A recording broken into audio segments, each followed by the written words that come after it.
नमः शिवाय। आज हम विंध्येश्वर संहिता के 14वां अध्याय पढ़ने जा रहे हैं, जिसका शीर्षक है अग्नि यज्ञ, देव यज्ञ और ब्रह्म यज्ञ का वर्णन। ऋषियों ने कहा, प्रभु, अग्नि यज्ञ, देव यज्ञ और ब्रह्म यज्ञ का वर्णन करके हमें कृतार्थ करें। सूत जी बोले, महर्षियों, गृहस्थ पुरुषों के लिए प्रातः और सायंकाल अग्नि में 2 चावल और द्रव्य की आहुति ही अग्नि यज्ञ है। ब्रह्मचर्यों के लिए समिधा का देना ही अग्नि यज्ञ है, अर्थात अग्नि में सामग्री की आहुति देना उनके लिए अग्नि यज्ञ है।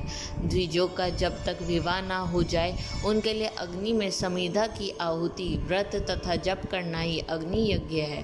द्विजों, जिसने अग्नि को विसर्जित कर उसे अपनी आत्मा में स्थापित कर लिया है, ऐसे वानप्रस्थियों और सन्यासियों के लिए यही अग्नि यज्ञ है कि वह समय पर हितकर और पवित्र अन्न का भोजन कर ले। ब्राह्मणों, सायंकाल अग्नि के लिए दी आहुति से संपत्ति की प्राप्ति होती है तथा प्रातःकाल सूर्य देव को दी आहुति से आयु की वृद्धि होती है। दिन में अग्निदेव सूर्य में ही प्रविष्ट हो जाते हैं, अतः प्रातःकाल सूर्य को दी आहुति अग्नि यज्ञ के समान ही होती है। इंद्र आदि समस्त देवताओं को प्राप्त करने के उद्देश्य से जो आहुति अग्नि में दी जाती है वह देव यज्ञ कहलाती है। लौकिक अग्नि में प्रतिष्ठा, जो संस्कार निमित्तिक हवन कर्म करे, वह देव यज्ञ है।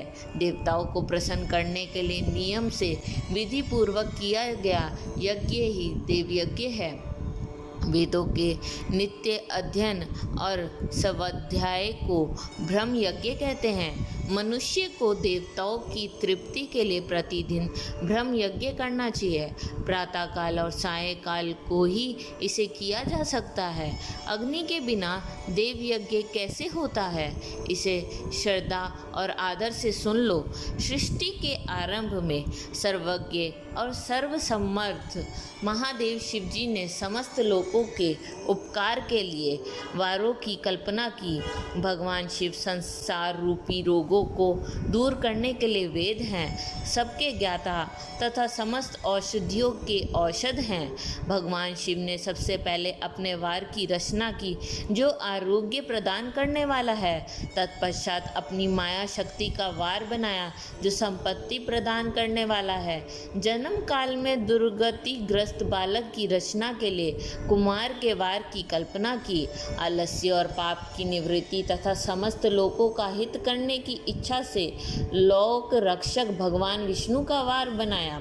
इसके बाद शिवजी ने पुष्टि और रक्षा के लिए आयुकर्ता, त्रिलोक सृष्टा, परमेशिष्टि ब्रह्मा का आयुष कारक वार बनाया। तीनों लोगों की वृद्धि के लिए पहले पुण्य पाप की रचना होने पर लोगों को शुभाशुभ फल देने वाले इंद्र और यम के वारों का निर्माण किया।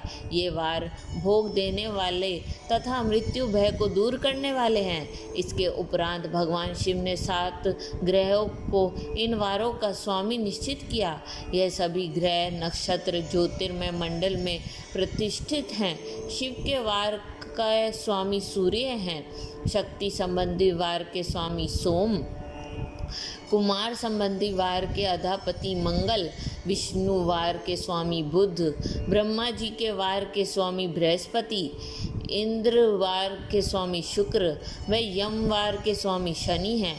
अपने अपने वार में की गई देवताओं की पूजा उनके फलों को देने वाली है। सूर्य आरोग्य और चंद्रमा संपत्ति के दाता है। बुध व्याधियों के निवारक तथा बुद्धि प्रदाता हैं। बृहस्पति आयु की वृद्धि करते हैं। शुक्र भोग देते हैं और शनि मृत्यु का निवारण करते हैं। इन 7 वारों के फल उनके देवताओं के पूजन से प्राप्त होते हैं। अन्य देवताओं की पूजा का फल भी भगवान शिव ही देते हैं। देवताओं की प्रसन्नता के लिए पूजा के 5 पद्धतियां हैं। पहले उन देवताओं के मंत्रों का जाप, दूसरा होम, तीसरा दान, चौथा तप तथा 5वां वेदी पर प्रतिमा में अग्नि अथवा ब्रह्मांड के शरीर में विशिष्ट देव की भावना करके 16 उपचार से पूजा तथा आराधना करना।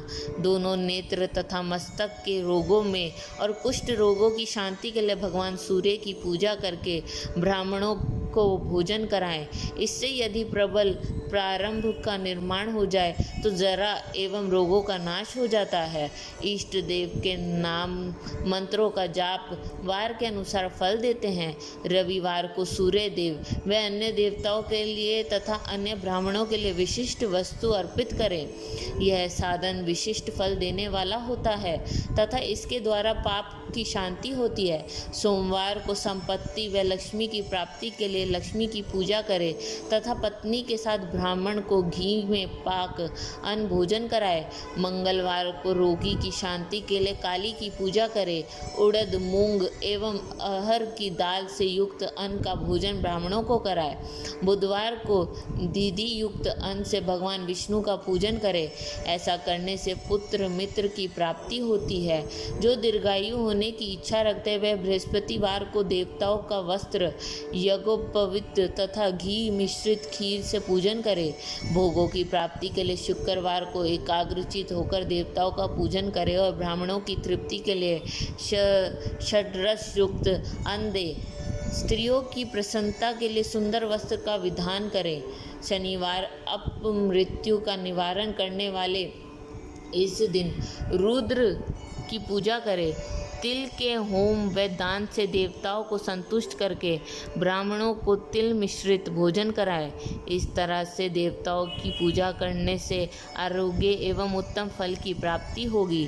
देवताओं के नित्य विशेष पूजन, स्नान, दान, जाप, होम तथा ब्राह्मण तर्पण एवं रवि आदि वारों में विशेष तिथि और नक्षत्रों का योग प्राप्त होने पर विभिन्न देवताओं के पूजन में जगदीश्वर भगवान शिव ही उन देवताओं के रूप में पूजित होकर सब लोगों को आरोग्य फल प्रदान करते हैं। देश, काल, पात्र, द्रव्य, श्रद्धा एवं लोक के अनुसार उनका ध्यान रखते हुए महादेव जी आराधना करने वालों को आरोग्य आदि फल देते हैं। मंगल कार्यों के आरंभ में और अशुभ कार्यों के अंत में तथा जन्म नक्षत्रों में के आने पर गृहस्थ पुरुष अपने घर में आरोग्य की समृद्धि के लिए सूर्य ग्रह का पूजन करे। इससे सिद्ध होता है कि देवताओं का पूजन संपूर्ण अभीष्ट वस्तुओं को देने वाला है।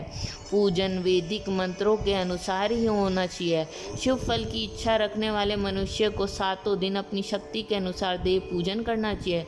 निर्धन मनुष्य तपस्या व व्रत आदि से तथा धनी धन से द्वारा देवी देवताओं को आराधना करके जो मनुष्य श्रद्धापूर्वक इस तरह के धर्म का अनुष्ठान करता है वह पुण्य लोक में अनेक प्रकार के फल भोग कर पुनः इस पृथ्वी पर जन्म ग्रहण करता है।